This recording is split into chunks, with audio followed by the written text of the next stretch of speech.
advantage with the pros at Perfect Power Wash. Call 888.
This is Cleveland Browns Daily on 850 ESPN Cleveland. And good evening, everybody, from downtown Cleveland. And at First Energy Stadium, there is a buzz in the air as tonight the Pittsburgh Steelers have arrived. And they take on the Browns on Thursday Night Football. Chubb sweeping near side to the right, a cut back 40, he's in open field 35, a cut left, he's to the 25, he's to the 20, he's to the 15, and he tripped inside the 15 and stumbles down to the 12-yard line. What a run from the Steeler 11 out of the shotgun. Brissett back to pass, looks, throws, middle, Cooper caught it, touchdown! Brissett takes the snap, back, looking, firing, up in the air, caught, touchdown, David Njoku! A I think Kevin Stefanski is on a play-calling heater right now. Brissett giving it to Hunt, who gives it around the horn to Peoples-Jones, who gives it to Brissett, who throws it to Hunt. He's got a screen up the right side to the 45, to the Steeler 40. They're going to mark him down at the 38.5, and he'll get a first down. Kello Witherspoon made the tackle. What a play! He's got the snap, looking, comes back, fires, and Njoku again, catches, 20, out of a tackle, 25, out of a tackle, 30, 35, out to the 37-yard line. Devin Bush down the field to get him. What a great after-the-catch run, 18 yards. Rumbling, bumbling, stumbling right there, spinning like a top, and another big play for the Chief. On third down and inches, here's Brissett underneath center. He has snuck it a couple of times. He takes the snap. He bootlegs it out to the right. He's looking long. He's going long. Cooper's open. Got it at the Steeler 40, and he got knocked down at the 39. Cam Sutton brought him down.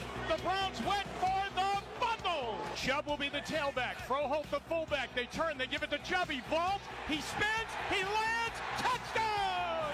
Trubisky a yard deep into his own end zone, takes the snap from out of the end zone. He throws it. It is caught. They're going to lateral it back. Claypool's got it. He laterals it back. Juggled there. They're at the 5. They're going to lateral it back again. It's going to be recovered in the end zone for a touchdown. Recovered by Denzel Ward. And the Browns are winners. They just beat the Steelers. Here are your hosts, Bo Bishop and Nathan Zagura. All right, let's do it live on a Victory Friday edition. You know the best thing? We're a spirited conversation here in the lead up to the show. And It was almost profane. almost in the beautiful thing is it's a lot easier to have these conversation amidst a win. Yes. Because it was the strangest thing. You guys were both there. I was watching it was the most dominant, nervous win that I can remember. Like, I was nervous until it struck zero, until we fielded a punt, kicked it cleanly, and then even until Denzel's landing on the belly on the ball in the end zone, I'm nervous. And it felt like everybody else was too. Like, if you looked at Joe Woods' face, I don't know if you guys could see it, but Joe Woods was like, even on the last play, was like, wait a second. Like, let's get it all. But alas, a win is a win, and a Victory Friday we have, my friends. So, like all Browns fans, the second that Cade York missed an extra point, the first thing you think is, that's going to cost us. Because for the last, decade, it feels like whenever we miss an extra point, it ends up costing us. And so, yes, I was uneasy going into the half.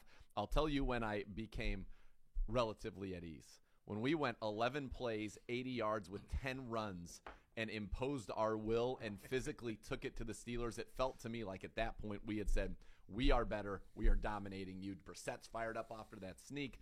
We punch it in on the fourth down. What did you call it? The guard.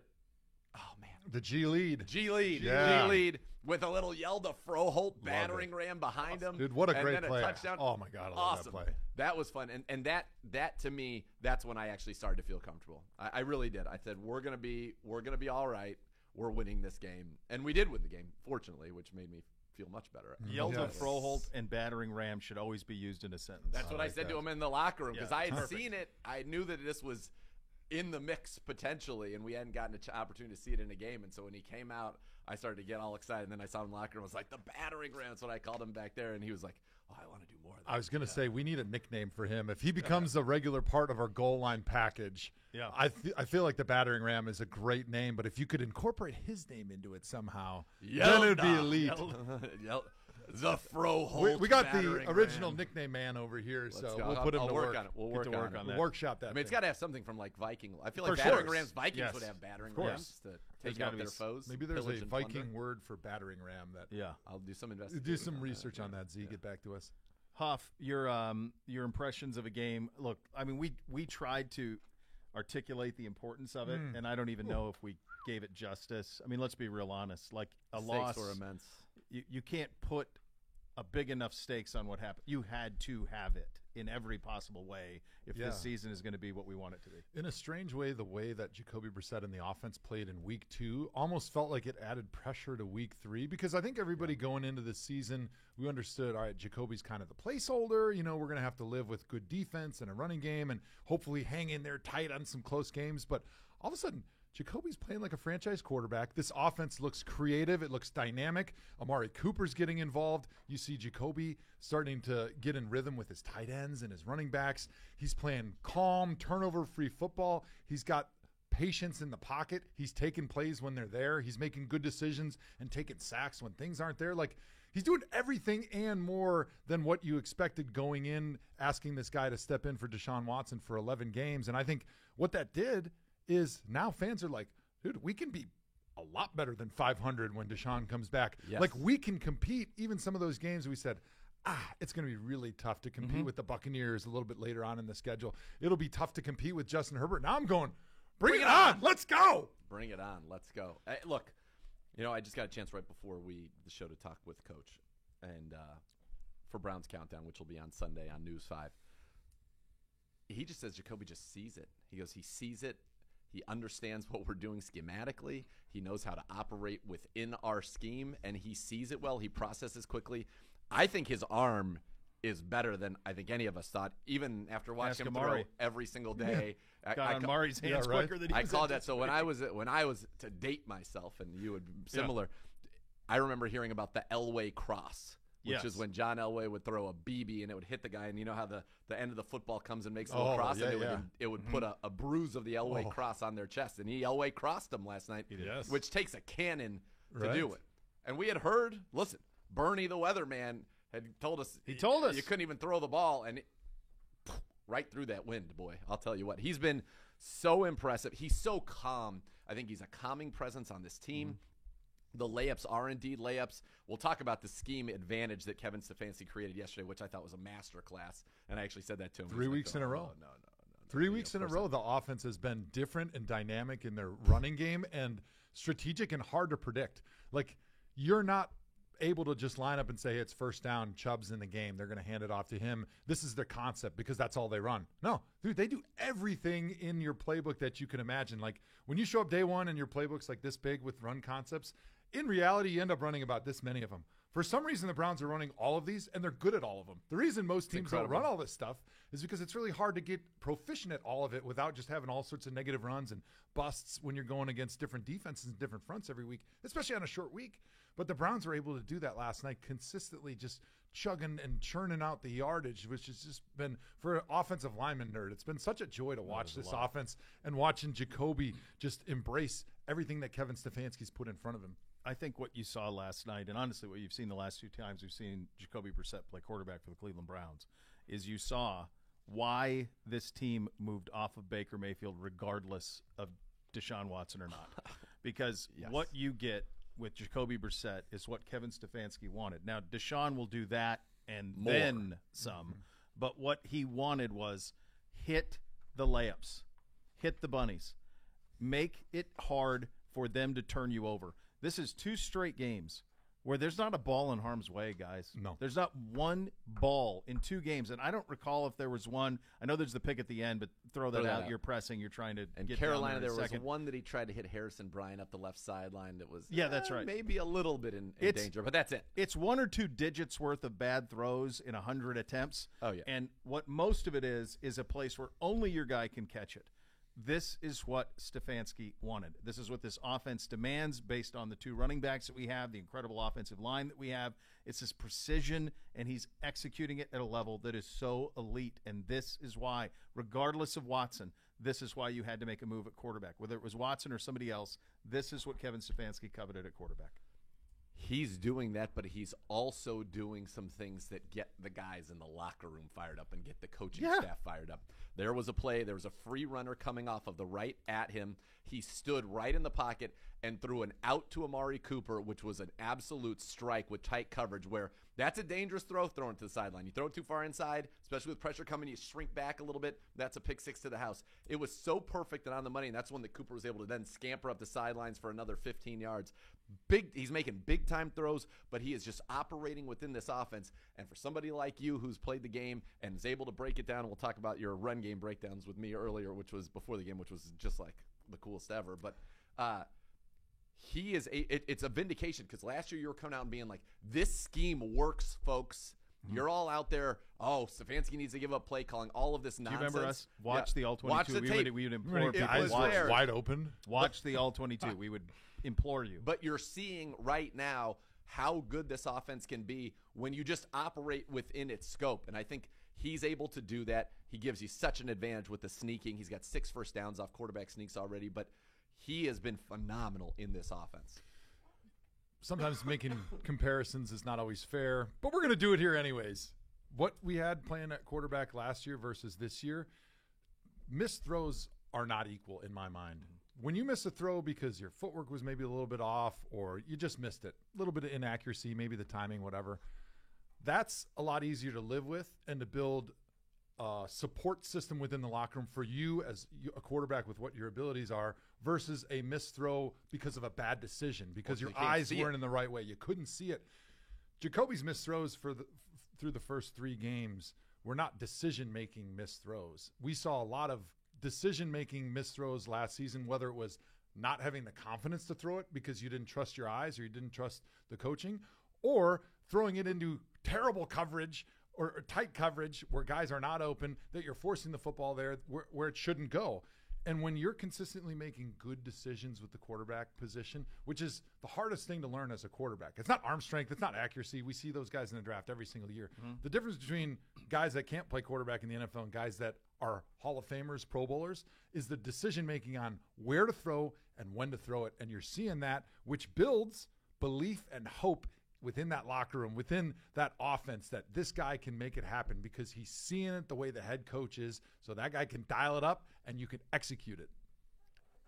Last year, seeing ghost, trust, not trusting what he's seeing. Talk about that all the time. This guy's seeing it crystal clear. See, he's got the answers to the test. So that's funny that you say that, because Kevin Stefanski says my job as a play caller, because I asked him specifically, I said, you play a team that lives in man 1 and cover 3. So those can look very similar pre-snap to your quarterback. Now, safety. You're right. You got to have the middle of the field's closed. It's going to man principles on the outside. It can look very similar. He was able to formationally make them tell you what they were doing. In fact, they were able to get Alex Highsmith dropping, I think, 40% of the time in this game because of the way we structured our formations. The second thing he was able to do with formation structure, knowing their rules, was he was able to get Minkah Fitzpatrick opposite side from where he was really trying to work the football.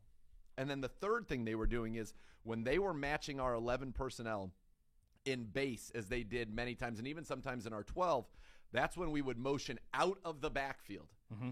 And motioning out of the backfield into empty. And you're saying, how can you go empty against Blitzburg? Well, when they play the similar-looking defense, man 1 or cover 3, when you motion out and Kareem Hunt goes to the right, if Robert Spillane goes with him, you know it's man. If nobody moves and the corner just kind of steps out, you know it's zone. And so when we did that, it felt like almost every play that we threw the ball, it was a simple formula. As soon as he knew it was man, Amari's winning man. As soon as it was zone, Chiefs finds a soft spot, and we give him the ball. Quick decisions, and the ball was out, and he was electric. But he had, and that's what Kevin Stefanski said, my job is to give the quarterback the answers to the test before he takes it. And I thought they did that formationally and with motion against the Steelers. Yeah, that was one of the fun things that I noticed just watching at the beginning of the game was how Kevin Stefanski found one of their checks to our personnel groupings and our formation when we go to empty, that the Steelers probably only had one check, which is the benefit of a short week, is their call sheet is far reduced. And so when you find a consistent tendency like that they're doing every single time, that gives you a little bit of a head start on what happens after the ball is snapped, whether it be a man or a zone read, or understanding who's got the one-on-one coverage, who's got the favorable matchup that I can take advantage of. You just go back to the well over and over and over again because they don't have any other answers. They've got nothing else installed because they had no other time to install it. So such a masterful job of Kevin by finding out what that coverage looked like and what their check was to our formation and to our personnel grouping and just attacking it. And then just having enough calls that you could just keep going back to that well. And Jacoby knew like it was 7-on-7, exactly where the ball had to go. And he knew exactly if it was zone, I got somebody that's sitting down in this zone. Boom, getting him the ball right there on time. If it's man, I know I can take a shot. I got Amari down the field. I got Njoku, who's got a great matchup in the middle of the field. Like, to me, that was next level football knowledge. And watching that was just such a joy. It was just pure football pornography for me watching that. Well, it was. It all complements because it all feeds off another. There's the play action where I think we fake it to Nick and we roll out and hit Amari on the deep over. Well, Amari forces the leverage on the outside and then comes back deep over the middle. You see that the fake has, I can't remember the linebacker it was that pulled up and bid on it, and everybody goes up. The protection's perfect. Are you talking about I'm talking about the chunk play across on the deep over. Yeah, they got Minkah Fitzpatrick. Minkah came up. Yep. Minkah came up, and so it's Amari one-on-one. Well, Amari is as precise a route runner as in the league. So good. So all of it balances off one another, which is why it is so damn fun to watch offensively, because you have it was pure joy because you have a quarterback who knows the answers to the test, who understands, and then has these layers of that run game, that offensive line, the precision of Amari. We called for Chief yesterday. We called for it. Breakout game for the Chief. I believe that we had that. He did break out in a very, very big way. It's why you have confidence that you can not only be in the mix when Deshaun comes back, but even really be more than that. So I want to go to the 2 touchdown passes because they were very similar we were talking plays. about this last night. Skinny posts off of the back, what I would call the backside of the formation. And so what he did, and this to me was awesome. So the first time they're actually in man one, and Minkah Fitzpatrick's playing safety as well as anybody in the NFL. Yes. He is dangerous. What Kevin Stefanski knew was that he, as that single safety, would shade to the 3 receiver side. And so the first touchdown, you had Amari and a receiver outside of him to the right. You had Kareem Hunt on the right hip of Brissett, now putting 3 possible receivers to the right, also with the tight end and another receiver. So you had 3 to the right, 2 to the left. He's able to hit that skinny post, and he gets Amari man-to-man on Terrell Edmonds. Mismatch. You can throw to the middle of the field with no danger because Minkah was shading the other way. Then you go back to the touchdown against the Chief. Wouldn't you know, we're in a similar formation. 2 to the right. This time it's 3 to the left. Minkah shades to the left. This time they're in a zone, and he's able to go ahead and hit that kind of skinny post in behind and get that touchdown. So both times you're able to throw to the middle of the field against a dangerous robber safety, and he's not even able to impact the play at all because of the way you structured your formations, knowing a common opponent that you know well, their rules for how they set up their coverages. And to me, that's where it's like we're playing chess with this defense. It was so fun because I've had a lot of offensive coordinators, namely Norv Turner, who was really big on, hey, if this play works over here, we're going to flip the formation, go with a different personnel grouping so it looks a little bit for the defense, but run the same play. Kevin's taking that to another level where he's flipping it, putting a different star in that position, which, by the way, Amari Cooper and David Njoku are pretty much our 2 best red zone weapons, and getting the same look from the defense and being able to disguise it enough where they don't get Minkah Fitzpatrick to move over far enough where he can help with that inside leverage on the skinny post, which when you've got a defensive back with hard outside leverage like he had to play against Amari and then he had to play against Chief, he's expecting inside help on those quick skinny posts. And the way the Browns were able to formationally get that safety so far away, he couldn't affect it because Jacoby was throwing it on time and on the money where your guy can get it and nobody else can. It's just so fun to watch and see that mastery of manipulating the defense to your advantage to get your best players in an easy situation in the red zone. So you have all of this orchestra that's being conducted by Kevin Stefanski, and you see Jacoby Brissett doing what he's doing, and then you have now really the apex of us, which is third and fourth quarter. We'd like to introduce you to Mr. Chubb and Mr. Hunt. Yeah, they were spoiled my over-unders, by the way. I was cruising, brother. You really I was didn't go well for you. First half. Well, just on the touches one. I think I had some that maybe went okay. Maybe one. Yeah, this one. What did Gibby have? Gibby, just one. Hoff went 2 for 3. Lost on the over. And then all of a sudden, right at the end. And then you say, here's 24 and 27. And can I interest you in the best guard in football? Pulling and just mauling people. I mean, that is just, you want to talk about pure joy. Yeah.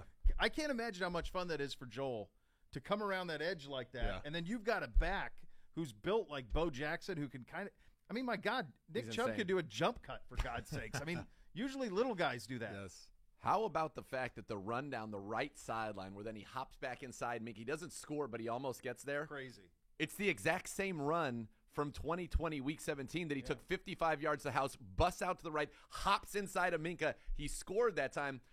Different. I asked Coach, I said, was that the exact same play? He goes, yes, different formation, window dressing, but the same play. And if you watch those two back-to-back, somebody tweeted, I think maybe it was Jake Burns, tweeted it out and does like right after each other. It's insane. But so Hoff, before the game, he was talking about the traps and the pin pulls and was breaking this all down. And he was drawn and having the time of his life. And I was just like trying to be like the true sponge, story. like, get into my brain.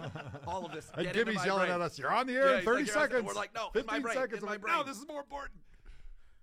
One of the things in that what a lot of people see is Joel Bitonio pulling out in front. And obviously you see that pave the way and then Chubb. But the dirty little part of that is what Donovan Peoples-Jones and David Njoku often were doing as the pin part of that, being able to set that edge seal that edge so that he has the room to get around and create that lane. And Donovan hasn't shown up in the stat sheet as a receiver since week 1, but he did a great job against the outside linebackers, Reed, Smith, Jones, of doing that where he's pinning them down so that you're able to pull behind him. And we saw a lot of those close formations, and sometimes they don't do it at all. Sometimes he leaks out. Sometimes he just runs a route out of there. Sometimes he just straight ahead blocks. But it allows them to set up when you have that receiver close, that pin pull. And boy, he did a great job with it. And then our offense looks so good doing it. They illustrated that on the broadcast Oh, did they? a couple of times. So they must have gotten a little They must bit have of a stolen heads my up. notes when Al little Michaels bit of a was up heads there up. with us pregame. Well, that could be because they illustrated that exactly. Njoku and DPJ with the pin on that so that Joel could come around. And that's the weakness of those runs. And that's why they're a lot of times difficult to run when you're a team that runs them over and over again, because as soon as defenses realize that when you're in those close formations and you've got that look of a possible, toss, crack, pin pull, whatever you want to call it, they just put a big dude on the edge and just run him upfield, because if you get penetration upfield on the edge, you can't get around it. You can't get your pullers around, and the play's totally dead. Now you've got a minus 4-yard run in the backfield. Cataclysmic on first down when you're a team that's, more of a methodical down the field approach. And so for those guys to be able to line up, it's a lot of credit to them and their toughness and their willingness to block, which you don't always get from the receiver tight end position, but we have on this team. And also from Kevin, by not being predictable. Every time you line up in that formation, you're doing other things, to Z's point, not just runs, but also different passes, play actions, things that can counter the weakness of, hey, we see him line up in that position, we're just going to run this big dude through and stop the play. Like, he's very good at making and disguising the same play from the same formation, or running a different formation and running it from the same personnel grouping and then running the same structure of the play. How about the little one where he, on fourth down, where he motioned Hunt back into the backfield and then gave the short give to him on fourth down? That's a quick opener. Is that what that's I called? The hadn't quick seen word. that. That's That from was the so college. cool. I mean, Yeah, it where was he It's does like a fullback dive almost. Yeah, But it's that's like what a- it was. it's but that it was like quick- quick. yeah, It was it's just such a here, quick and then, hand. And then, no, Yeah. I'd It's a never seen reverse. Yeah, so the line It's a is reverse going hard, pivot, and it's yep. a reverse pivot, and you're handing it off quicker than the defense is ready to normally react to an inside zone. So even though you don't block the backside guy, he can't make the play down the line of scrimmage fast enough. That was awesome. Because it's an angle tackle. It's a great short yardage play, because once you get your running back with his shoulder pads facing the line of scrimmage running downhill, you can't angle tackle those guys, no matter how big your outside player is that's trying to come run down the line of scrimmage and make the tackle. And the guy who's doing it is Kareem Hunt. Yeah, right, exactly. So that's So you got pretty that good going too, for you, which is nice. Which is quite nice. Yeah, they've been stars. Stars. I mean, every week unbelievable. we set the total touches. I go high. They did it again. I was cruising on that though. It was They like did? 17. I It know. was like 17 at the end of the third quarter. but there was 9 minutes left, brother. Yeah, I you know. forgot And about then the it fourth was quarter. Happy to be wrong. Just- Happy to be wrong on that. Happy to be wrong on Najee. Happy to be wrong on their Yes. receivers against ours. Happy to be wrong on all of it, because all I care about is the win. By the way, T-Sol73 says Rambuk is battering ram in Norwegian. The Rambuk. Good Lord, Ooh, that's I like good. that. The Rambuk. We got to call that formation the Rambuk. I like that a lot. Yeah. I do like that. Put it on a shirt. Well, that won't take long. It is a Victory Friday. We're presented by Tito's Handmade Vodka. With yesterday's win, Tito's Handmade Vodka is proud to support the Cleveland Browns for the Tito's Victory Vodka program with $1,000 donation to the Cleveland Animal Protective League, helping to foster compassion and animal suffering. Thank you, Tito's. Remember, please enjoy Tito's Handmade Vodka responsibly. There are some things that are coachable, teachable moments. We've got to get better at certain things. It's better to do it against a win than a loss. We'll go over some of that, some of the concerns and some of the stuff. A shaky special teams day as well. We will get into some that. Good, though. But again, better with a win. Some good in the special teams. Yeah. Cordoba Horquez was phenomenal. He was. That was nervy for me. We'll get into all of that. We've got one word as well coming up next. The scores. God, baby, are you kidding me? It's everything you'd ever want. Can we just go? Let's just go like an hour and a half straight. And we then could say, do here 2 are your hours. advertisements. Oh, the last we'll 30 tomorrow. Yeah, just do it. Out at the weekend. We're out at 2:30, and we're just going to give you nonstop joy for the 90 The minutes. next level is next. Yeah, for 30 minutes. Yeah, we could. It's certainly in play. What do you think, Gibbe? He's just shaking his head. So there's a great moment. Oh, there's a great moment last night. Gibbe, get on the mic. Make sure your light is on. Yeah, I think he is. He's good. Jimmy, go ahead, Gibbe. You know exactly what I want you to say. So at the end of the night, like we've just won and the clock hit 0. Yeah. So we know we've won at this point. We know we've won. Jim's like, everybody take Friday off. And slow motion, Nathan just goes, and I look at him, I go, I'll see you tomorrow at 1 o'clock. I was like, but he's giving you the day off too, Gibbe. No, everybody. But He's this everybody's is too fun. boss. This isn't work. on. This is pure joy with the fellas. Joy. And we're off and What running. else would you rather be doing? Nothing. 0. Cleveland Browns Daily, 850 I ESPN think of a few Cleveland. things.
All right, Victory Friday presented by Tito's Handmade Vodka here on ESPN Cleveland. Rumpke Waste and Recycling, family-owned and operated. Whether you join as a customer or as an employee, become part of the family. Visit rumpke.com to learn more. So many positives in this one. A couple of we'll call them teachable moments. We'll get to the defense in a second, some of the special team stuff in a second as well. You are seeing the Pelissaro report on Anthony Walker done for the year, reportedly. Is it Pelissaro with that? Rappaport with it. Yep. That sucks. I mean, you felt it when captain, leader, playing great great guy, playing. I mean, he's second on our team now in pressures, quarterback pressures, which is crazy. Yeah, was tied with Miles for the team lead in tackles for loss, playing great football. And so now you've got to go ahead and you've got to, Jacob Phillips stepped up. He got the sack, big PBU late. And now he's going to be called upon. They've wanted to see more of Jacob Phillips. Well, now there's no choice. You will see more of Jacob Phillips. Did you get a feeling on JOK? I don't think that's serious. Okay. No. Did they say what groin? That's what it looked like he was holding when he was out there in the game. And he Yeah. tried to play another snap. I don't know if you noticed, but he got hurt like before he left the game one play prior. And then they had like a double A gap mug where both linebackers walk up over the center. I think it was a third down play and he tried to drop out of there because I was watching because I saw him holding it going into that, and he couldn't run, and he immediately went to the sideline. I'm like, oh, no. Like, for speed guys to have soft tissue injuries like that, it's tough. Yeah, you hope that he's able to get, 10 days to get ready. Hopefully he can be ready down in Atlanta because otherwise you'll be significantly down. But how about Tony Fields? Only plays one snap. That's the first snap of his career, by the way, playing defense. And he goes in there and knifes through and gets a tackle for a loss, which I thought was awesome. Good for him. Yeah, it certainly was. So defensively, nervy moments in the first half as they were able to move it. Mitch Trubisky was really accurate. Adjustments were made in the second half. Your guys' vantage point would allow for better than that. What did we do better in the second half than we did for the first versus trying to watch it on television? What did you guys see?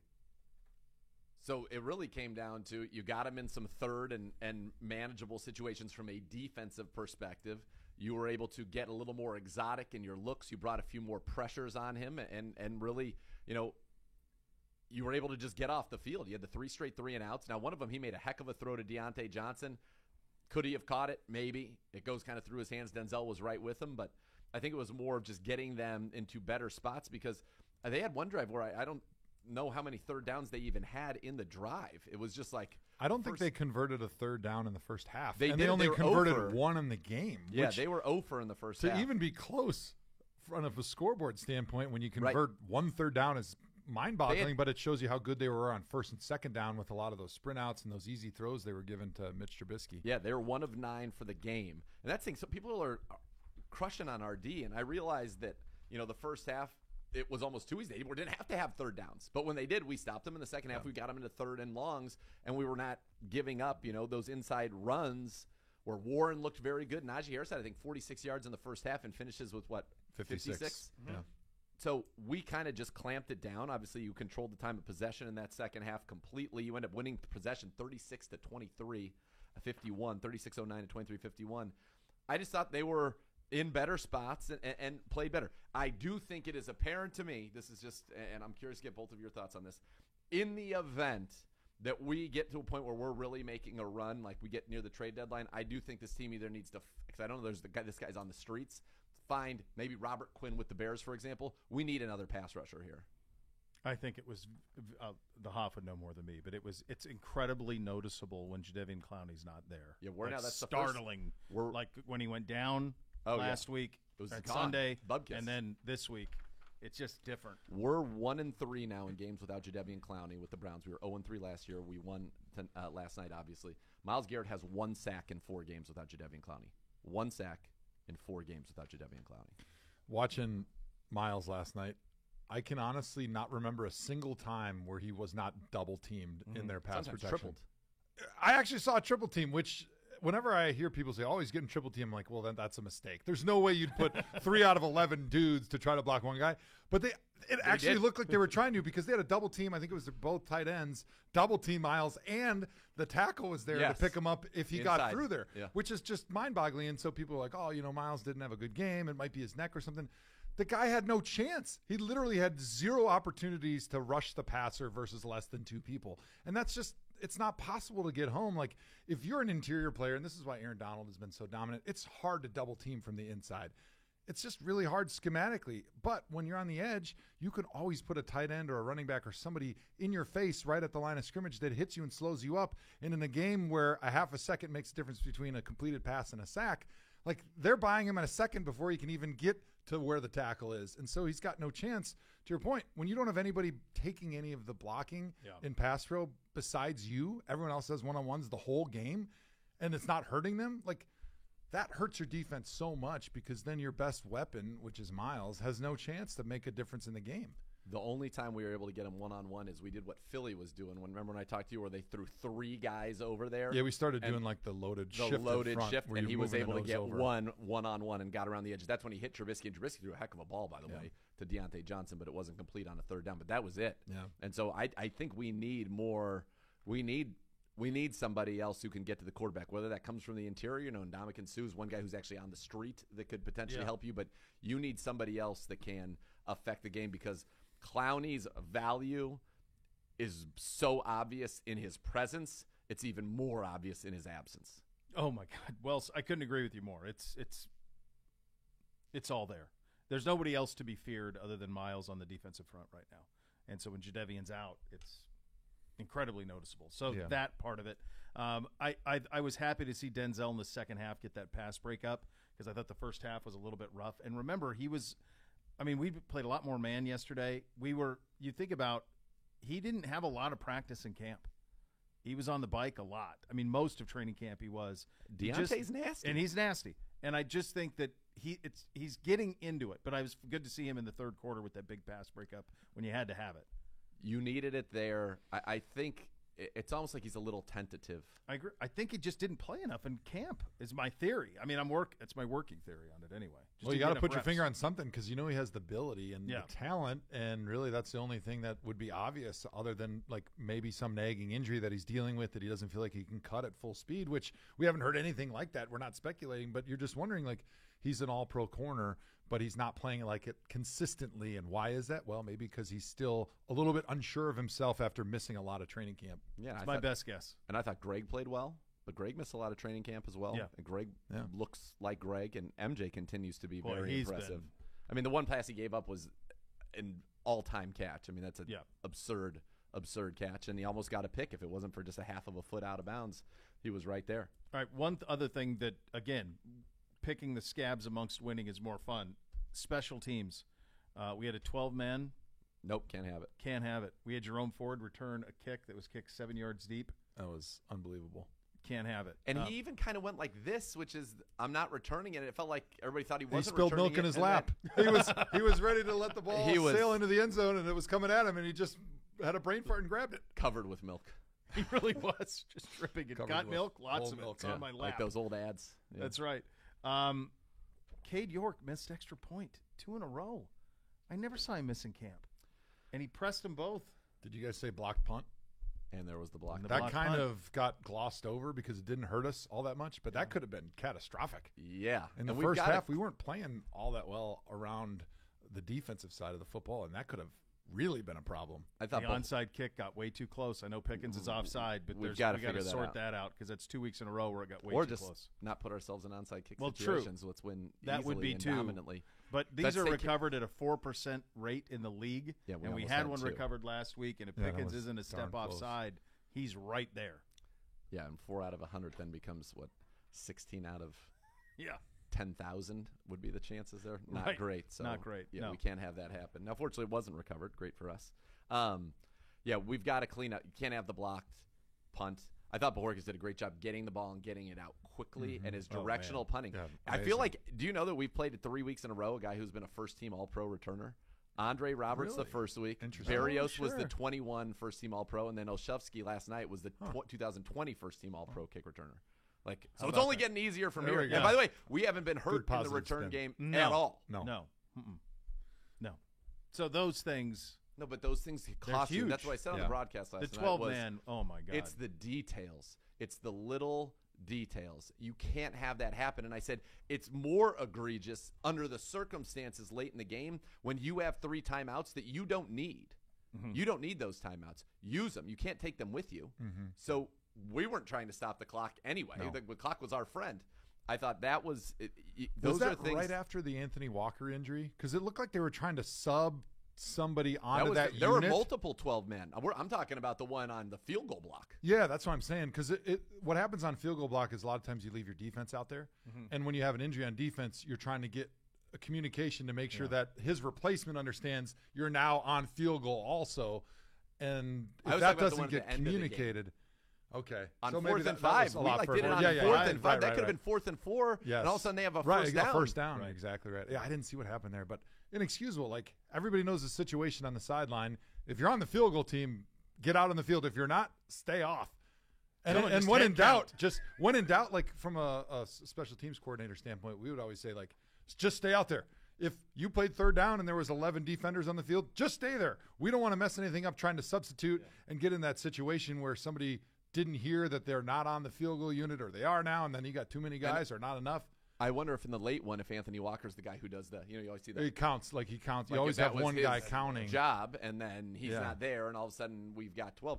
The other play, we had 12, maybe even 13 guys at one point on the field on defense. And Deontay Johnson was still uncovered, and they just threw it out to him, and he just dropped it, fortunately. But that's the one where he false start. He wasn't lined up.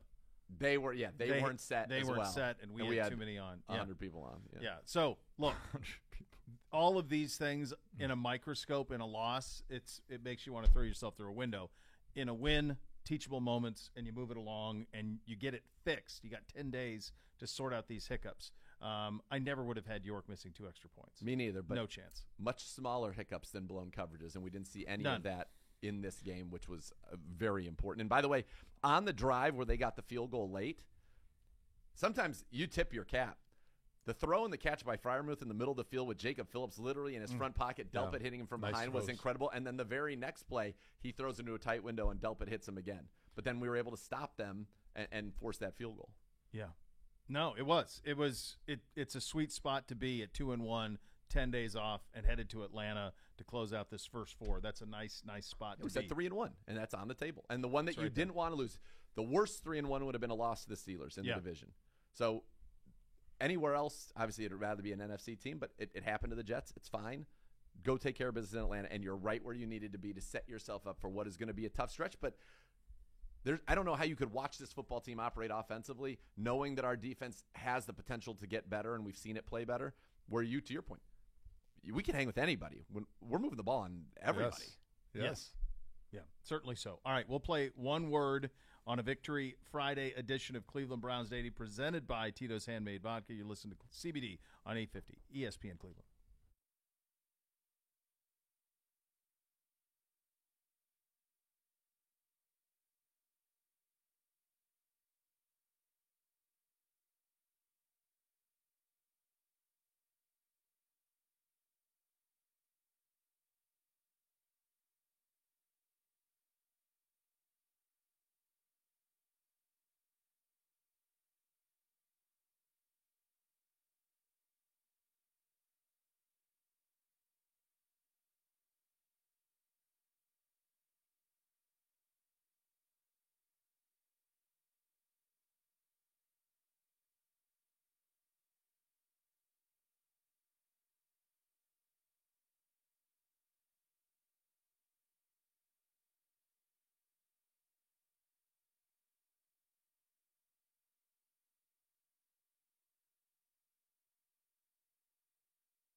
Well, the Bath Authority gives you that bathroom of your dreams. You can transform your current bathroom into a custom bath for a spa-like experience. Let the Bath Authority make it a reality for you at a fraction of the cost of the competitors. The Bath Authority is our area's premier bath and shower remodeler with expert factory-trained installers.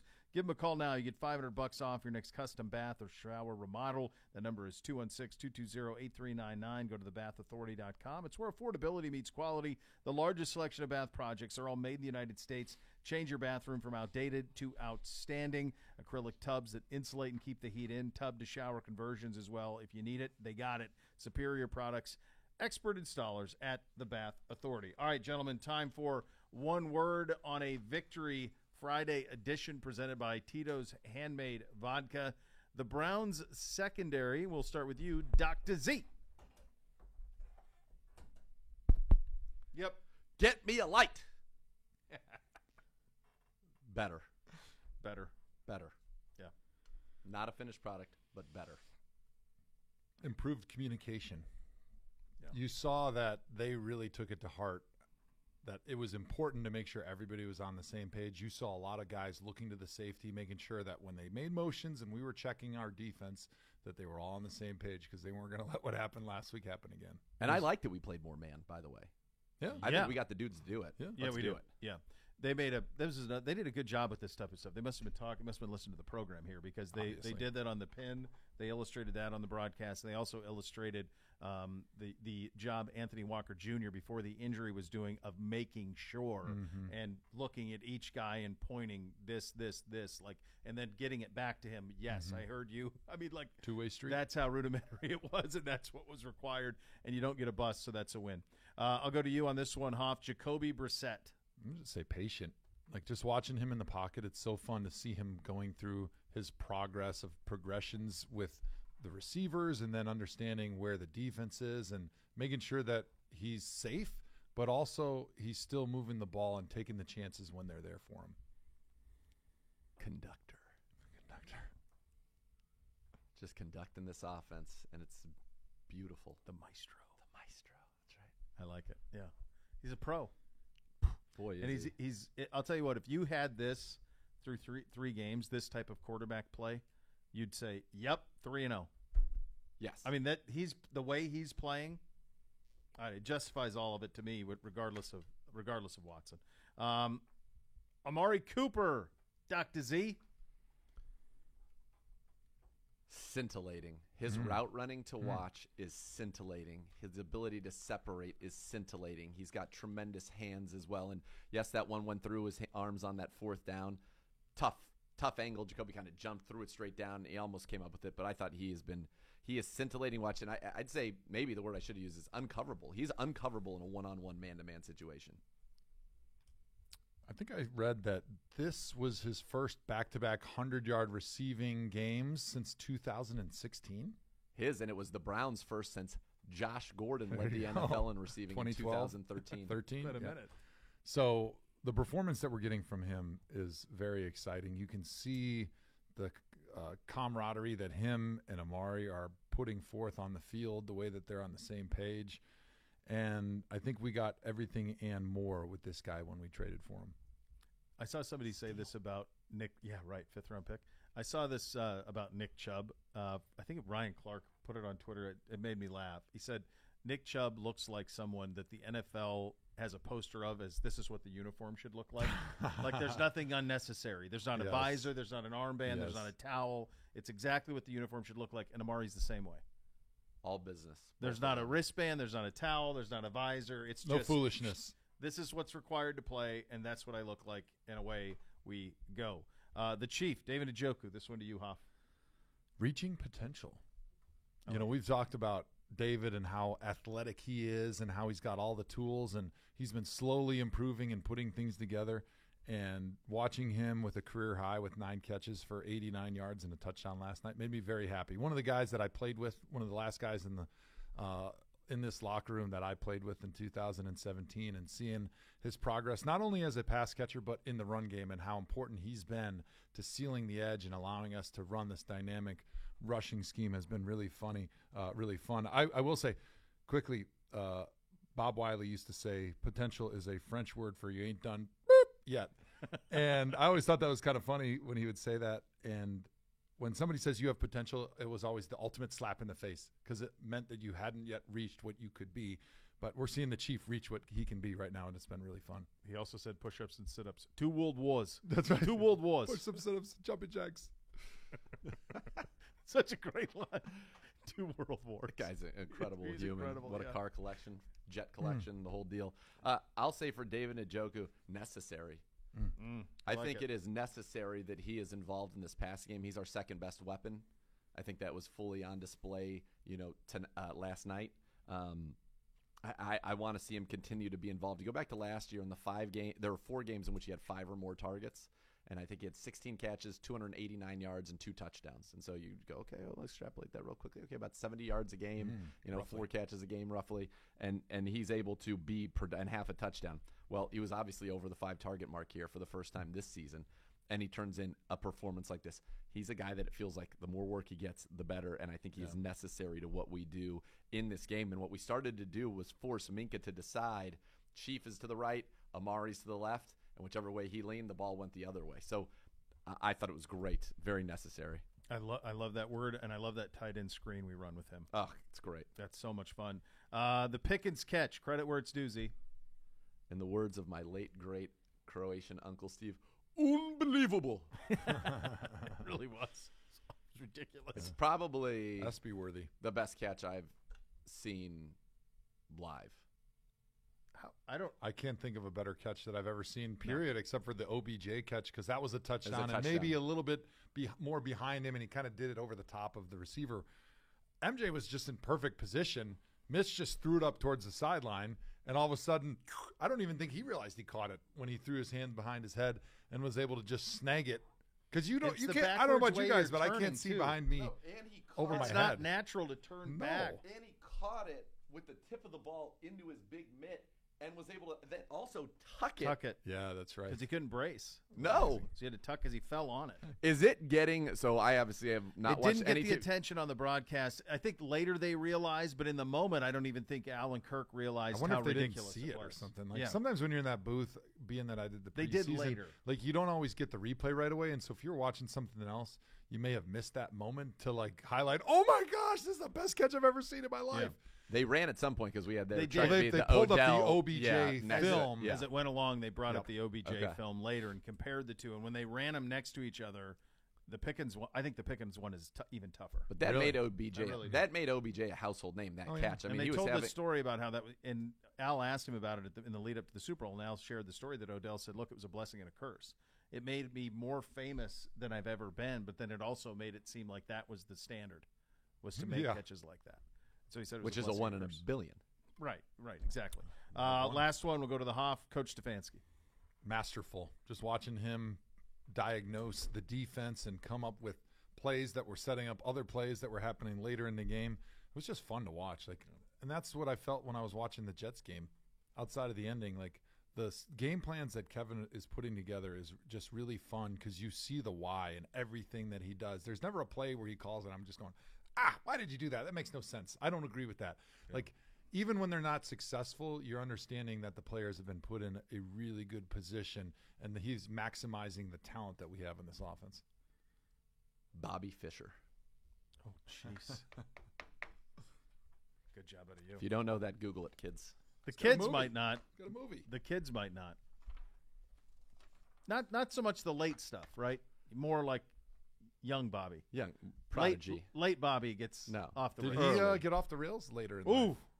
Not good, I think. Not good. I'm talking about when he was Bigly. The best in the world. Yeah. The peak. Yeah. Peak of his powers. The end, it's a little bit of Grand Theft Auto off the rails towards the end. Yeah. All right, we have some game balls to hand out. We will do that. You'll hear from some of our guys. We have the scores, final hour on a Victory Friday presented by Tito's Handmade Vodka right here. ESPN Cleveland.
Every way to cheer on your Cleveland Browns with the help of your favorite four-legged companion, Barking Backers, presented by Milk Bones, the Browns' newest club for pet parents worldwide.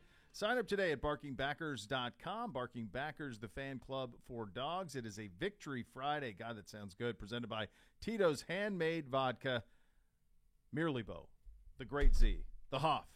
Hour number 2. Time for some game balls, gentlemen.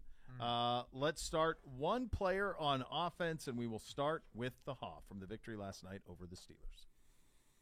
You always wonder, should you go with the easy one in this situation, or should you switch it up a little bit? I'm going to give it to two guys because there are new rules here on CBD when I'm in person. I'm going to give it to Joel Bitonio and Jack Conklin. Joel had an absolutely fantastic game. Watching him was a joy. I saw his wife after the game, and I just congratulated her on, obviously, Joel's many accomplishments, the lovely family that they're building.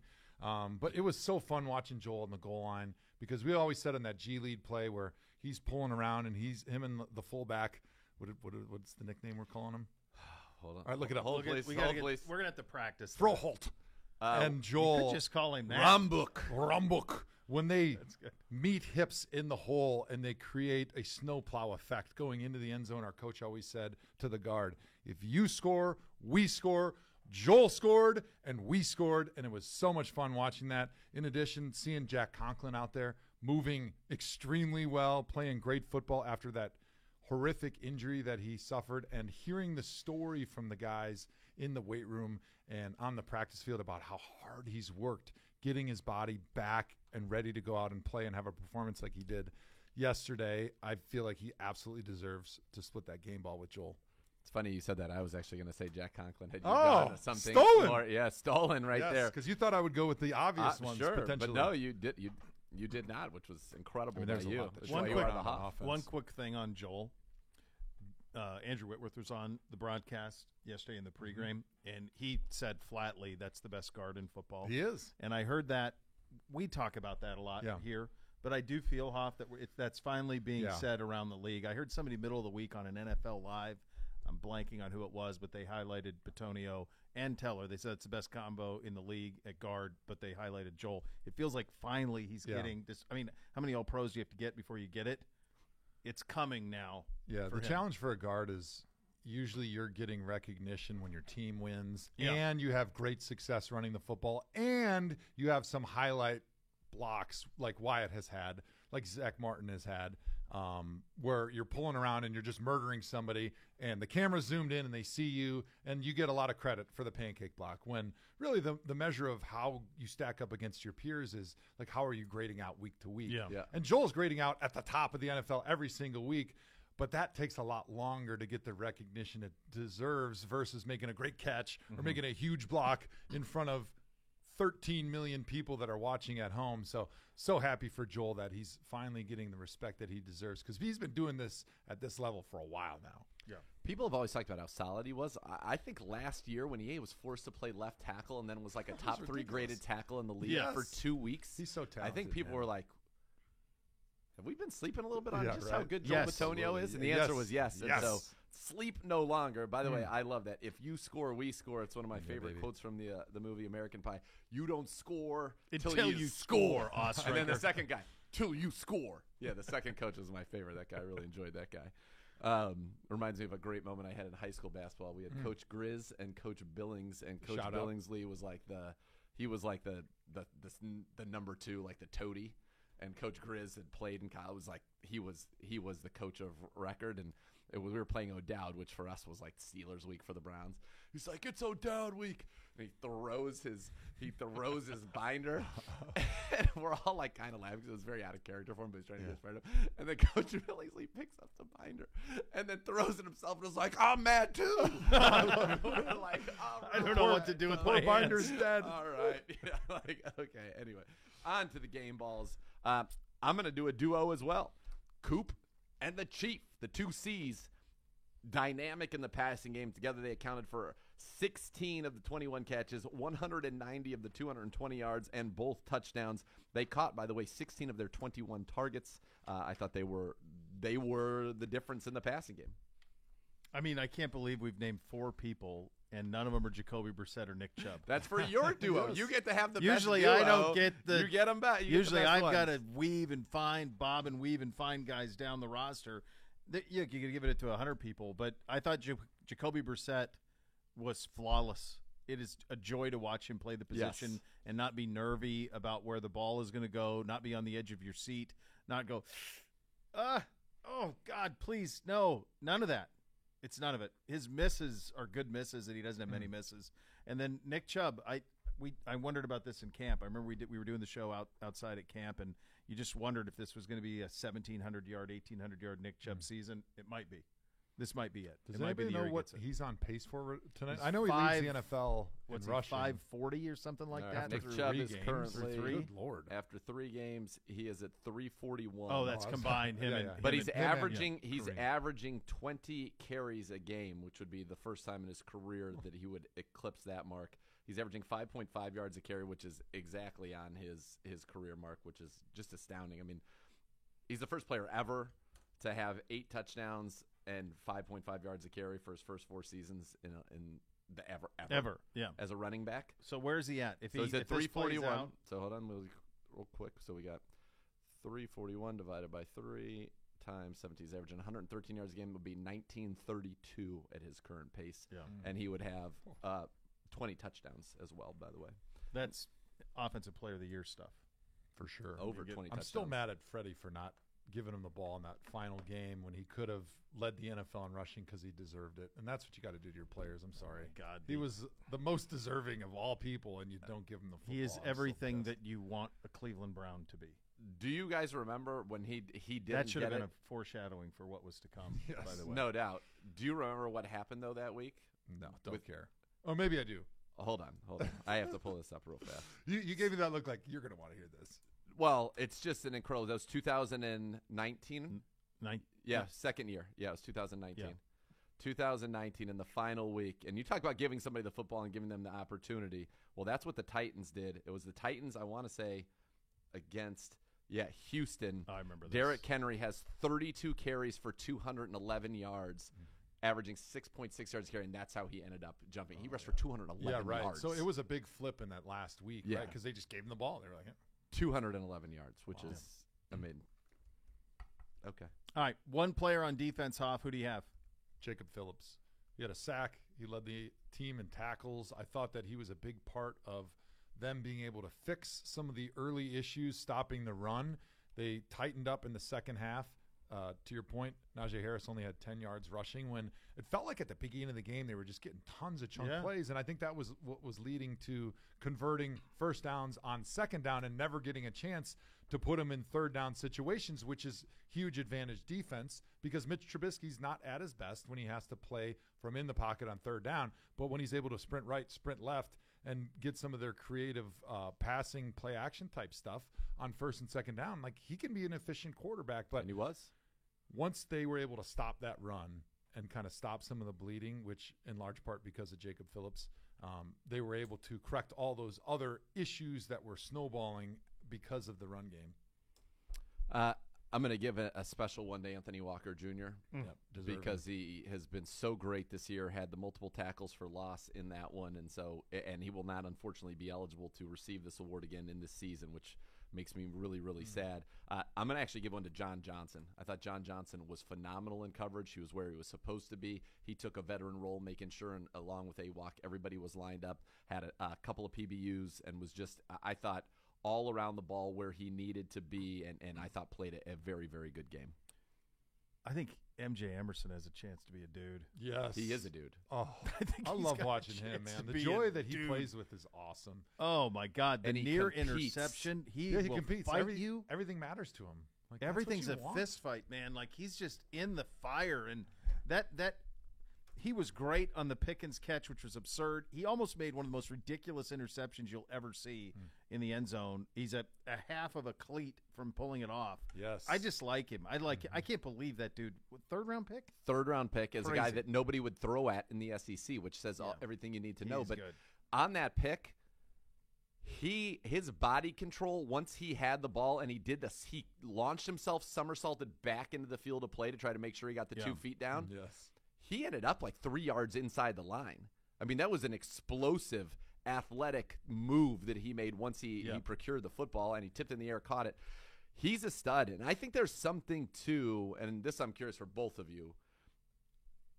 He goes to Mississippi State. Yes, he's in the SEC, for sure. But he wasn't, like, highly recruited. He wasn't a guy that has gone to these schools. He fought and clawed for everything, and I think he's brought that attitude to the NFL, where sometimes guys go to schools where everybody at their school is just better than everybody they play. And while Mississippi State's an SEC school, and that might be true if you put them into the Pac-12 or what used to be the Pac-12, that's not true in the SEC.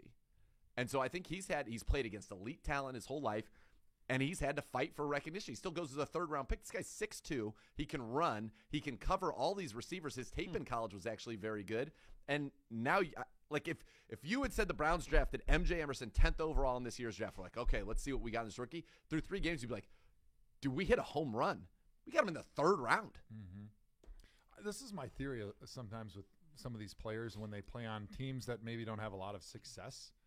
If you're taking ownership and leadership for your unit, your offense or defensive side of the football, and you're putting it on you, you are pushing yourself a lot more on a daily basis to get everything that you have out of yourself because you know you're all this team's got, versus like maybe somebody that goes to an Alabama where everybody's really good and it's much easier to give maybe 95% of what you have because it's always good enough, right? I mean, how many guys do we see come out of Alabama since Saban has been there that were great college players, but I don't think that they learned that drive that it takes to be truly great because they didn't need it. And it's hard to flip that switch later on in life.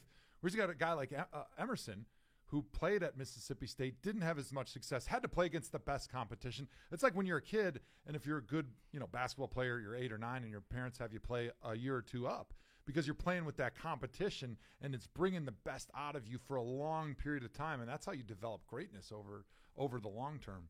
So I had a story told to me by a coach that one of the teams that he was with, they actually charted on people's iPads how much film they watched. And it was, for those who wanted it to be a competition, it was a competition. For those who went about their business as they always did, it wasn't. And that there was a certain player on that team that was from a good school, but not a top 4 school. When I'm an Alabama, Ohio State, LSU, whatever, or the schools that had been at the peak. And the only person who would ever watch more tape than that guy was the head coach, and he went on to be a multiple-time All-Pro.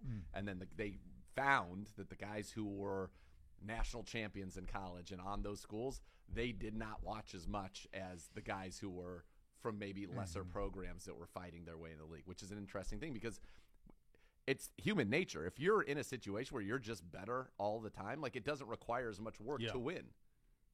Now, that's why you're great, though, because your mentality was, I'm not satisfied with that. I need to be the best I can be, period. Well, that's the Joe Thomas, Peyton Manning corollary. That's when you're supremely talented. It's a lifestyle for the people that want it. Yeah. When you do both. I think effort is such a great indicator of lifelong success. And it's not just because of what effort begets, but it shows to everybody around you how important it is to you. And we were talking about this after the Jets game. Like, when you golf or when you do anything competitive, it's important for you to win. Like, it's the most important thing on your hierarchy of my priorities in life in this moment. It's winning and then food, water, shelter, and maybe reproduction. It's insane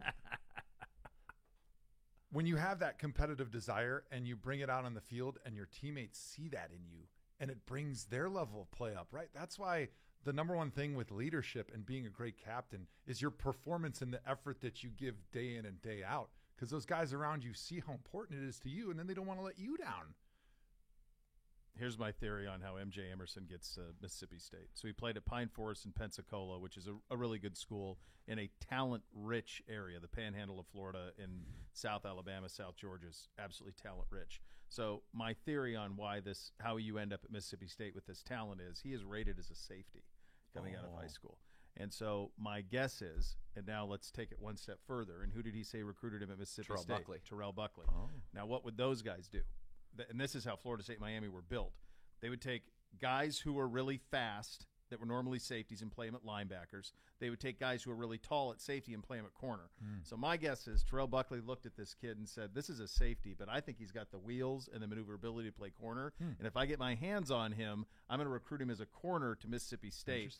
If he's 6'2", playing corner out of high school at Pine Forest, which is a good school, if he did that, he's at Florida State or Bama or Georgia. But because he probably played safety, and those guys were saying there's not enough technique here for us to offer him. It's not like he's got bad offers. I mean, it's Mississippi State, Miami, Oregon. It's good offers, but it's not the best. Yeah, right. And my hunch is not that's probably what happened. That they saw 6'2", 185, and they said he's a safety.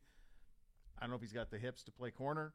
Terrell Buckley said, I think he does, and that's how you end up at Mississippi State. And the embarrassment of talent down there is the other part of it. It's weird to me that he slipped to the third round. I mean, good on the Browns. But, like, when you're playing with Mississippi State in the SEC and you're playing against the best of the best in college football, and you're obviously holding your own week in and week out, like, where is the negative on your scouting report? There's tape on him on all of those guys. All who of are them. the best receivers in the NFL now. Well, And he would have covered Pickens had if when Mississippi State played Georgia. I don't know if they played him last year. But I know he it's did a great job crossover on game. Jamison Williams. That's where he did the seatbelt. He seatbelted Jamison Would have seen the Williams LSU guys. Would have seen them. That's Yep. just- he went against Elijah Moore. Yeah. Like, all talent. those cats. Listen, great. Good. Yeah, Glad, good on us. Glad they missed. OBM, the official printer partner of your Cleveland Browns. While you depend on your Browns to win, you can always depend on OBM because they can tackle any size office. Call 216-485-2000 or visit ohiobusinessmachines.com. You listen to Cleveland Browns Daily on 850 ESPN Cleveland.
Serious injuries, serious lawyers. Call 1-800-ELK Ohio for a free case review. Elk & Elk's a proud partner of your Cleveland Browns. It's Victory Friday presented by Tito's Handmade Vodka. And now it's gone so fast. The scores. It's gone too fast, man. Give me another. This is sometimes No, when people are it's like, gone just as what people we are like, needed give me it to 3 today, hours kids. of CBD, and I'm like, shut your mouth. Today I'd be okay with it. By the way, a pair of 9 and 7s last week for the boys. We are now sitting a combined 8 games over 500. Actually, now we're a combined 10 games over 500 because we both got yesterday. NBD. Right now, yep, you're 2, I'm 6, and away we go. I got a couple things, first and foremost. All right. First and foremost, in between the third and fourth quarter, as voted on by the fans last night, was AC/DC Thunderstruck. Okay. And I need to shout him out because he brought the house down. And thanks dude. to our people at the event team on the event side of things, Max Stokolich. Okay. And I wish Amazon would have shown him last night. He's 12. 12 years old, dude, he was had unbelievable. never played Shredded. in front of an audience before. Wait. What are you And talking played about? at He's like a First savant Energy guitar Stadium. player. He got on a 12-year-old guitar kid. and he On like, that the whole thing. jammed the whole thing. That was all him played- jamming it out. Well, I He was didn't on the see any stage. of it. They didn't show flawless. any of it. Yeah, and he was money. Big They didn't miss play by any of it. Amazon. And he they literally introduced him. played the whole thing. They put his name up there, and they said 12-year-old Shredder, which was awesome. And Well, then he just went out there and I don't know if it was just the monitor I was looking at, but they were just showing his hands at first, and Yeah. then at the end they kind of zoomed out to show that he was like 12 years old. Yeah, and that's I think exactly- it was like the moment where you just went bonkers, like, can't believe what I was hearing from that kid. the blackout was awesome, by the way. Yeah, it last was night. Turn the really- lights cool. out. It was a Everything great was- atmosphere. it was a great Holy atmosphere. smokes. It was funny that one of my buddies, Reams, was like, but it was so kind of like quiet walking out of the game afterwards. And I said, first of all, it was incredibly loud there. Yeah. There were times where we couldn't even hear ourselves think. But I said, Yeah. I think, one, there's a sense of relief after that game. Like, Yeah. okay, we got it done. Like, phew. And I said, two, based on everything I saw on my way downtown, the difficulties I had even getting to the stadium. Oh, the traffic And everything. was- The traffic was, but I think people were, by like 11:30, I think the crescendo had happened around 10, and then it was like, after a long day of day drinking, there's a crash that comes that accompanies that. And I think and they stopped post-game, serving beers at the start of the fourth. there was so a lot like, of crashing going on. A lot of 'Cause people work, there are too, people so they being like, work "Ah." Thursday like It's overrated. Hey, Jimmy Donovan gave everybody off on I was Friday. going to say. Yeah, Chips the Bear. By the way, whatever he wants. not us. Have you guys ever played the Thunderstruck drinking game where you get in a circle and you start Yes. every time they say thunder, you Oh, start gosh. drinking, and then as soon as they say it again, the next guy starts and you stop. That's a fun game that me and my buddies always play That's when we pretty get good. together. And there's one guy that always has to drink like 4 beers on that Uh-huh. song. Yeah, That's I was a gonna bad say one. there are. If it's like number 17 in the order or something like that. Don't want That's to be where that you guy. don't wanna be. Don't want to be that guy. No. You're not going to be thirsty for a while. So Thunderstruck is undefeated. yeah, I I love just that song. again, his name Classic. is Max Stokolich, and if job I'm editing pronouncing that, that sir. wrong, I apologize, young man. 12 call years him old, Max the Rocky Shredder. River, and he crushed it last night. At 12-year-old, you could have walked into any bar in that city last night and gotten a drink. I don't think his folks. It's want frowned that, do upon, they? No, and he it's couldn't not have allowed. Gibbe. No, he But hope I'm couldn't. just not. saying, the stadium, like that That kid takes- is that's living his onions. best life today. I hope Good for him. so. Only Gibbe would turn it into a Hey, 12-year-old going you to never every gave me a bar chance to down preface with, drinking. I know it's not happening, but I'm just saying, hypothetically, Gibby wants to be. But there your for mind is Oktoberfest. still there. My mind for this I mean, that's what I 12-year-old want to kid, do with Bootsy It one didn't day. involve anything But about that's, with you. yeah, Bootsy, come on. Let's go. Go out on the We're gonna town grab with Uncle cocktails. Gibby. Oh, God. Secondly, Paulus, if you have it, this is Steve Smith on NFL Network Oh, this last was night. amazing. Oh, man. I haven't heard this. I can only imagine. Oh, I believe, Colleen, that you're onto something. Because I believe that the Cleveland Browns are plenty fine. I tell you what, That's what we don't want. one of these Watch boys, your back. one of these boys hit me while I ain't in a uniform. They will not be playing tonight. Yeah. The Cleveland Browns Tell you that. Oh, I miss that are guy. plenty comfortable with the weather here and this backfield You guys and are leaning on crushing Nick this. Chubb to be. This is you can't get analysis like this, Colleen. You can't buy it. No one offers Okay. this. Brother, they want me to come out of retirement. They don't want that. It was the Steelers, like linebackers and Yeah, safeties. they got a were little trying to close get on the into one. him. Yeah. He Not wasn't having having it. it. Steve, Not having Steve it. don't play. That's No. what I love about that dude. He was so fun to travel on the road with for Thursday Night Football for all those years. I'll never forget a moment. We were outside of our hotel in Chicago. We're doing the Bears game. It's like November. And this guy comes up, asks for an autograph. Steve instead of just keep walking, he looked like a memorabilia guy because they kind of stalked the hotel a little bit, especially for Irv. They are always trying to get his autographs. But instead of just keep walking because we were going to dinner, he stops and spends like 2 minutes, turns around, walks back to the guy, starts yelling at him and telling him why he's not going to sign that autograph for him and how he's a lowlife and he's going to waste his time. And I'm like, Steve, if you just would have kept walking, you would have saved the 3 minutes, or just sign his autograph and it'd be over in 2 minutes. But he had to go back and yell at him and tell him why he was an idiot, he was wrong, and he was not going to sign his autograph. Amazing. You'll get nothing and like it. But that's just Steve, man. I'll never forget that moment in Philly. Philly, when he got hit and he turned around, and I was like, somebody's going to die. Someone's coming. Tonight. Yeah.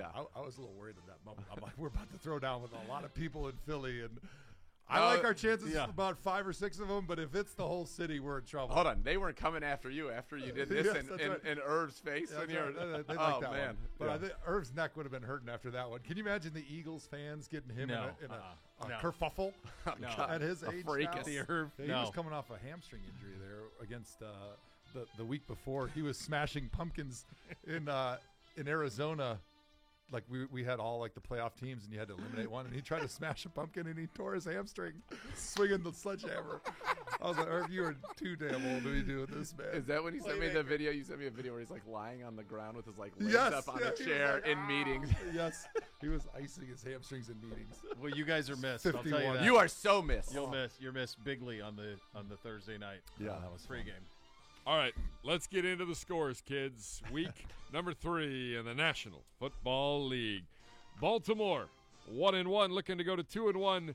They're visiting Foxborough, staying in probably Rhode Island, just a few miles away, enjoying the nice food scene, but playing the Patriots. Big Sunday, 1 o'clock tilt. Zagura, lead us off here for Week 3. I'm out on the Patriots. Couldn't be more out on them. They stink. Ravens, ram it. Big, 70, -3. Bo Bishop. Same. Joe Thomas. Same. On to our next one, and it's a big one in the AFC East. About to find out what the Miami Dolphins are all about. 2-0 Miami, playing host to 2-0 Buffalo. Bills Mafia invading South Beach. What could go wrong? Bishop.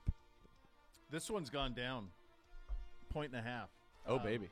So, I mean, this Bill team shot out of a cannon. I think Miami's pretty good too, though. I think Buffalo wins this game, but I like it a little closer than the experts thinks. I like Buffalo 38-34. Joe Thomas. I like Buffalo 40-30. I don't think the Dolphins have enough defense to slow down Josh Allen. It's going to be 40-30, and then all of a sudden, who is it? Oh, Bootsy, there's get a the knock back door. already? It's 1 o'clock. Bootsy, who is it? Tyreek Hill. Oh, my God. Jalen Waddle. Oh, no. Tua. Come on in. The water's warm. 40-37. Oh. Bills. Next up, it's another big one involving one of the AFC Norris teams. The Bengals are 0-2 on the year, trying to avoid going 0-3. They travel to New York to battle the 1-1, should be 0-2, New York Football Jets. Joe Thomas, lead us off here. Jets are running on fumes after what happened at the end of the Browns game. Bengals are finally going to get things right. I think they're having their come-to-Jesus get-right week here against the Jets. 30-0. Bengals. Beat down. Stripes. Agree. This is a revenge game. Remember last year they were playing great. They went in there Mike White's first start, and they lost like a 35-31 or 38-35 barn burner. Not this time. The Bengals are going to get right. They're going to get right against the Jets, and it's going to make us all, for a moment, think back, take it away from this joy and say, we should have beat the Jets too. Yeah. Bishop. Stripes, huge. Next, in the NFC North, about to find out who's real and who's not real. Minnesota playing host to Detroit City. The Lions 1-1, Vikings 1-1. Zagura. This is two of my favorites. MVD. Oh, man. Hanging with Cole and the great days of DLD. I mean, there's a lot to unpack here. But I'm going to tell you what, man. I like the way this Lions team competes, man. I can see it. Vikings win the game 27-22. Same. Joe. I like Vikings 30, Lions 27. Same, but different, but still same. Up next, the nominee for the inmate game of the week. The Texans this is a great football game. visiting Chicago. Bears, Texans. The Bears Texans are really favored more in this game. competitive than we think, I think. The Bears are really favored in this game? That's real? Yes. Tough week That's for what the my paper guy. says. Tough week for my guy Justin Fields. Terrible line in the post-game press conference after the Green Bay game where he said the fans aren't out here working like we are. We know, It's not He knows as better than important to them. Yeah, you're getting paid a little bit more than the average fan, my friend. He knows better than that. I don't like the fact that they don't throw to Cole Kmet. I don't like the fact that they don't throw to the receivers. I don't like the fact they don't throw at all. 11 attempts for Fields in that game. I like Houston. I'm surprised the Bears are favored over anybody. I think they got lucky with the slop. They have 15 completions on the season. Amari and the Chief caught 16 passes last night. Joe Thomas. He's not stuttering. That's legit. Texans. That's a real Big. stat. That's a real stat. I don't think the Bears have a chance. And that's why I got to take the Bears. Oh, no. Is going to their job, coming home, reaching into their wallet, and saying, I'm putting money on the Chicago Bears? Nobody. Vegas knows this. This is a sucker line. Bears win it. 3-0. Down. The Bears. Did you take the Bears as well? I have Vikes. I'm sorry, Texans. Oh, boy. Come on.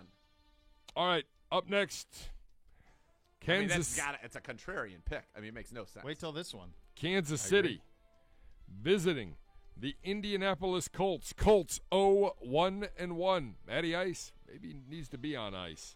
The Colts hosting the Chiefs. Joe Thomas, lead us off here. Chiefs 20, Colts 7. Their Zagura? season's on the line. The Indianapolis Colts. I just don't think they got the horses. They're not going to Their win back's this game. against the wall, but it doesn't matter. They're not going to win this game. But, maybe a little Michael Pittman Jr. coming in late from Matty Ice. Matty Ice is a great backdoor cover guy. He's from his king time of it. in Atlanta. He's king He of it. loves the backdoor cover. He's going to get it here. Chiefs, 90. Colts, 85. Bishop. Chiefs 90. Colts 94. Whoa. I can tell this was going to make me sweat though. Chiefs did it to me last week. Yeah, I feel On the pretty back good end about of the it. Chargers right there. Yeah. Next up, two teams that I don't think we thought were going to be 0-2 at this point in the football season. Las Vegas 0-2, traveling to Tennessee 0-2. Ain't no Tannehill high enough. Maybe not. Zagura. All right. I'm out on Tennessee. Oh, there it is. The Raiders get healthy. They're not a bad team. They just have collapsed in weird ways against both the Chargers and the Cardinals. They right the ship here. Maybe it takes a little while for the McDaniels thing to kick in, but it kicks in here. Titans, -7. Malik Willis takes over in this game and doesn't look back, by the way. Wow. Titans, Dunsky, Raiders, more than that. Bishop. 3 more than that at a minimum. I don't like where I'm trending. I got a lot of road teams. I don't like it, but then at the same time, you don't want to overthink this stuff. I'm with you. I think the Titans are cooked. I like the Raiders by a field goal. Same.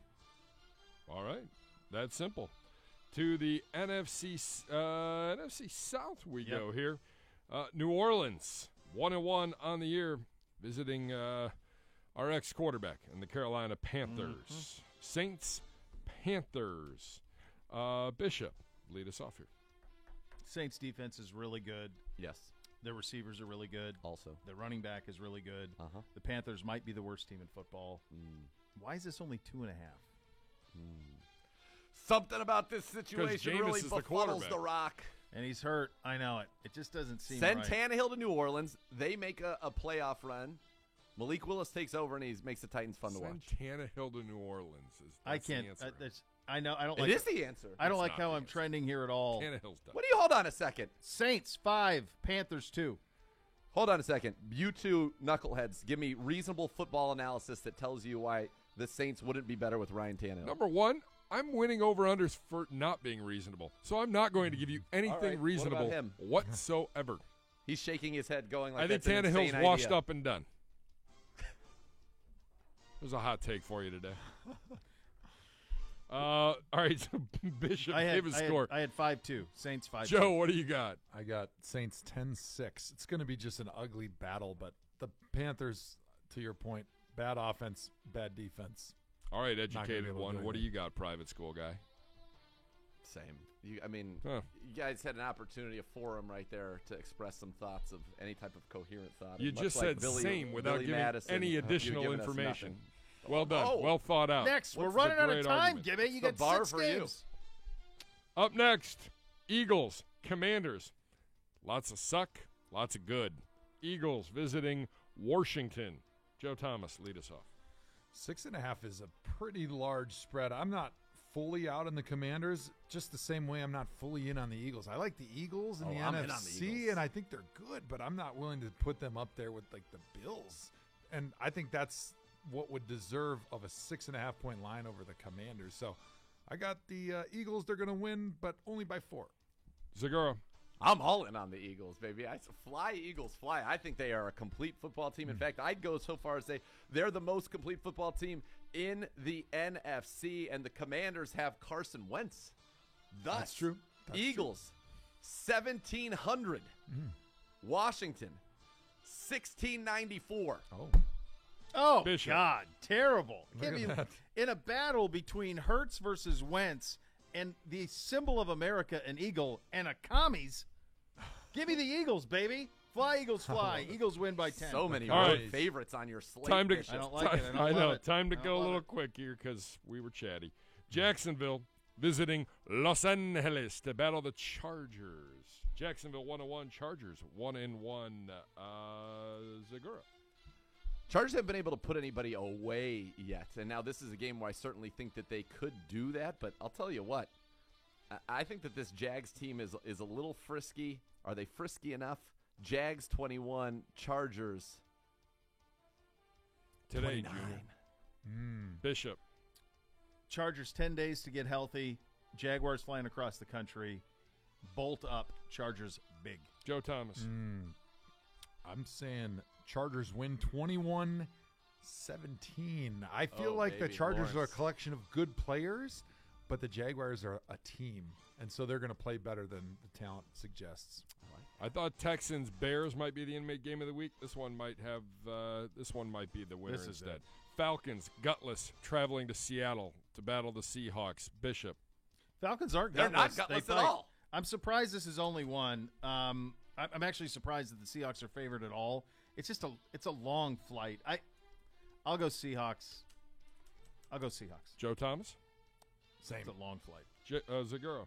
I think Falcons are a little bit better than them. I like Marcus Mariota. I like Drake London. I like what he's doing. Kyle Pitts has yet to be unleashed. I'm taking the Falcons. Big win. Then they're going to have to fly home for a big loss. All right, 3 games left, and they're good ones here late Sunday. Get some other stuff done. Get some errands run. Packers visiting Tampa Bay. Joe Thomas. I'm going with the Bucs here, 30-27. The Packers have always struggled playing in Florida early on in the season, and I don't believe that Aaron Rodgers likes any of his receivers or trusts them enough to be able to score with Tom Brady. They all missed practice this week, too. Oh, did they really? Yeah. Lazard as well. More reason. Lazard, Watson, there were 3 of them that missed practice.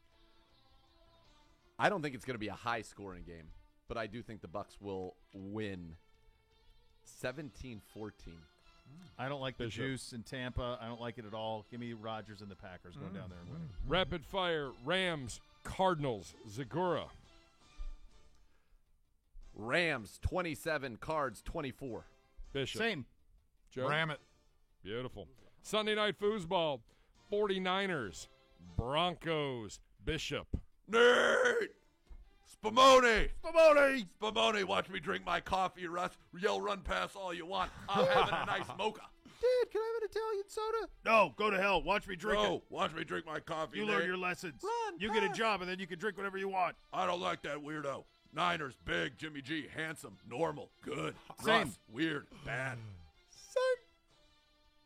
There you go. Week 3. There you go. Bucks and Badgers this weekend, among other things. So much more to come. You listen to Cleveland Browns Daily on 850 ESPN Cleveland.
This has been This Afternoon on a Victory Friday, presented by Tito's Handmade Vodka.